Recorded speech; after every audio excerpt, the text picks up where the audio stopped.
Alright guys, time for another video on the Fiesta ST. So I've got this rather nondescript package. Let's see what's inside.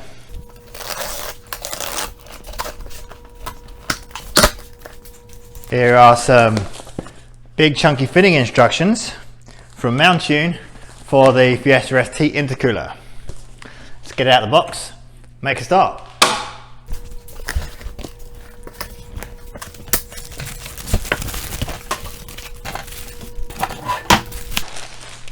So here it is, nice little caps in the end to keep it all clean. Mountune on the bottom. It comes with a stencil so you can put the Mountune logo on the front, but I'm not going to do that. Firstly, I'm trying to keep the car kind of like a sleeper, although it does have the Ford Motorsport stickers on the sides. I also think if you're putting some paint on the intercooler, you're going to slightly reduce how efficient it is, which is probably not ideal. But I've wanted this one for a while. I wanted to get something that was carb certified. And here we are. It's all in black. I don't actually see a stencil in here. Maybe they're not shipping that anymore. Nope, no stencil for the front, but I wasn't going to use it anyway, so it really doesn't bother me. But here it is. It's got the nice metal ends. We'll have a comparison to the stock one once we get it off. But the first thing is going to be getting the car up on some ramps. I think that will make this job a little bit easier.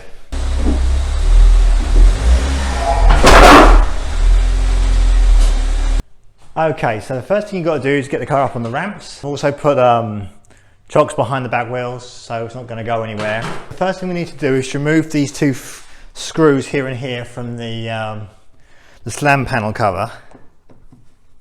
And there's a little plastic clip underneath which we'll need to get out as well.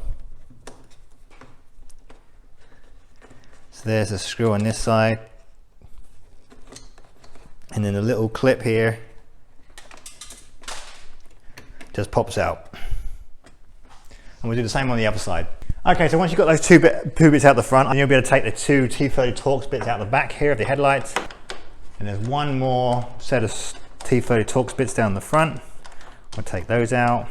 With all four of those removed, lift up the back of the light. Oh, there we go.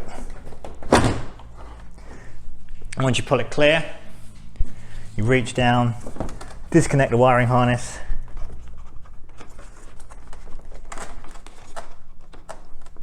It's a little clip on the side of it. And remove the headlight. Do the same on the other side. Now with the headlights out of the way, you should be able to reach down and disconnect the wiring for the fog lights. I couldn't get the clips to come out, so I just removed the bulb, which works as well. Now I've been comparing the disassembly instructions between the other, like Cobb and Mishimoto for their intercoolers, and the Mountune ones I've got. And the others seem to dismantle more stuff than is specified in the instructions from Mountune. So I'm actually going to use the stuff off of YouTube just to be safe. And so the next step we're going to do is remove these two fasteners either side of the bonnet catch. And I'm going to do it in the order that Cobb used on their video. Hopefully that'll avoid me accidentally breaking something because it's been left out. I don't see any mention of the cowl from the bottom under here or the liners of the wings. So I'm just going to do it this way. It may be a bit of extra work for no reason, but at least I feel like I'm safe. Okay, so next we move to the fender liners. And these are kind of difficult to get to. You've got the dash down there is a 7mm hex screw, and there's a T25 Torx there and another one up the top that you need to remove. And with the wheel in the way, it's going to be kind of fiddly. So I'm going to see if I can get in there and get those out. The next thing you need to remove is one of these little clips. It's really hard to get it on camera, but it's basically just across from where that hex bolt came out. You just have to get a screwdriver and just kind of pry it out. And then after we've done that, we can move to the underside of the front of the car. 7mm hex screws. There's one there, and there's two more over on that side and two on the other side. We've got to remove those next. Those 5 out, there's 2 more to remove. at the ends of the air skirt. So there's one here, just there, under the fog light, and one on the other side. So we're going to pull those out. We're almost ready to take the bumper off. Okay, so next thing we're going to do is remove the 3 8mm bolts, 1, 2 and 3, that secure the lower air dam here. Okay, so with that lot removed, we now should be able to go back to the front bump, the bolts that hold the front bumper on, down here where there's no clearance, here and in here, and finish removing those, and we should be able to take the front bumper off without worrying about breaking anything. Okay, with all those 6 bolts removed, we should now be able to remove the front bumper.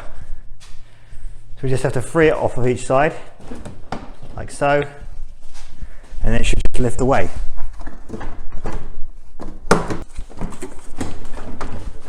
Now there's some clips under the bottom here we may need to mess about with. That's free on one side.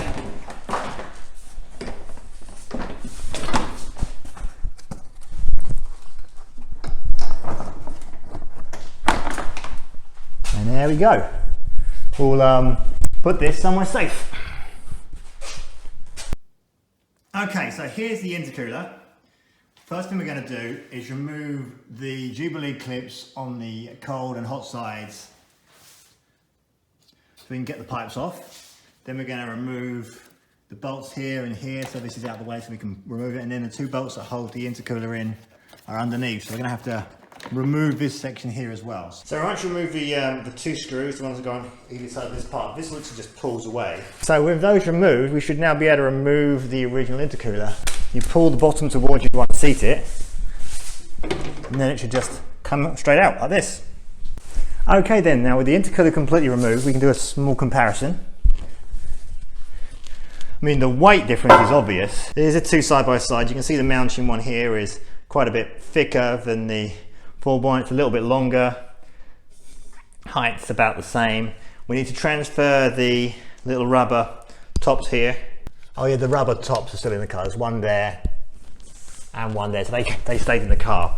So we're now going to put the Mountune one in, and basically it's the reversal of the dismantling to put it all back together again. Okay, so here is the Mountune now installed on the car. It was a bit of a pig to get it up. It's quite a bit heavier than the other one. Couldn't get the little rubber isolators to sit right. But it's in there now, so now I can take off these caps that are on the end. One here, and then one on the other side. Reattach the boost hoses. Then we can start putting things back together, starting with all that plastic stuff over there. Okay, so with the boost hoses now connected, we can start reassembling. So start with this air skirt that goes on the bottom. We'll put it back in the way we took it off, so we'll put the two front screws in here first. That'll be our first step. Okay, so when you're installing this, there's 2 little clips that you can hang it over here to get the bolts in first. That will help. You have the 3 bolts that go in the bottom, and it kind of clicks into place. You just get under the car and have a little fiddle with it. All this stuff is 8mm bolts, and it goes together fairly straightforward. So if I'm putting all this back together, I noticed from the Mountune instructions they did do all the same stuff. We just did it in a different order to how Cobb and Mishimoto do it. So I'm doing some of it now the Mountune way backwards because it's a bit easier without the bumper in the way. It probably wasn't necessary to remove all of this. From spending a little time putting this stuff back together, the 7mm hex bolt that comes through here from the other side, you don't really need to take that out because you don't need to fully remove this from the car. You do need to take out the 2 T25 torque bits which come through here and here because they go straight into the bumper, and you will need to put that little plastic clip out of the back too when you remove this part, but that bit can stay in there so you don't have to reassemble quite as much. And you can do a lot of this stuff as soon as once you're taking the bumper off, where you can start flexing this stuff and moving it around. It makes the access a lot easier. So that's what I'd do if I was doing this again. So we're about ready to put the bumper back on. Now to reattach the bumper, what we need to do is to push it on there and push the studs back through here, and it'll kind of clip back into place. And then because I'll put those six bolts back in, which are a real pain. And you absolutely need a either like a bendy extension or some sort of elbow to get in there, because the access is really badly poor. But I managed to do it with a 1/2 inch ratchet, so it's doable.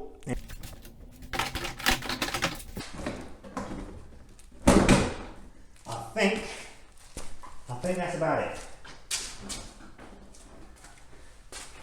Make sure all of your holes seem to be lining up, and then you can start putting the bolts back in. Okay, then with the first pair of bolts back in, it looks a lot more like it should do. I'm going to put the other 4 bolts in to hold the front wing on, and then we can start doing all stuff from underneath. But it should come back together reasonably quickly now. With the front bumper screws now reattached, I'm not looking like a car again. We're now going to put the 5 7mm bolts going underneath. Then there's the one in the centre up there, and then the 2 either side. I'll hold the rest of this skirt in, and that part will then be finished. And then after that, it's really just plug in the fog lights and then reinstall the headlights. I've also got to put the 4 T25 Torx bits back in the rear light shiners. This last 4 Phillips fasteners in, the 2 in the middle of the cowl there and the 1 on each headlight. We are ready to give it its first start. Let's try it out.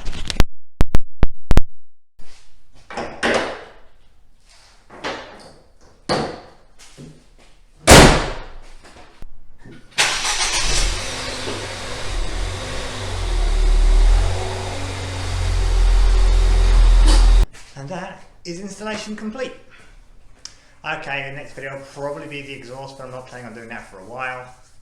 You know, things are expensive, but I got a good deal from Mountune on the intercooler. It was 15% off, and took longer than I was expecting it to take, but it's done. I'll see you for the next one sometime soon. Okay, take care.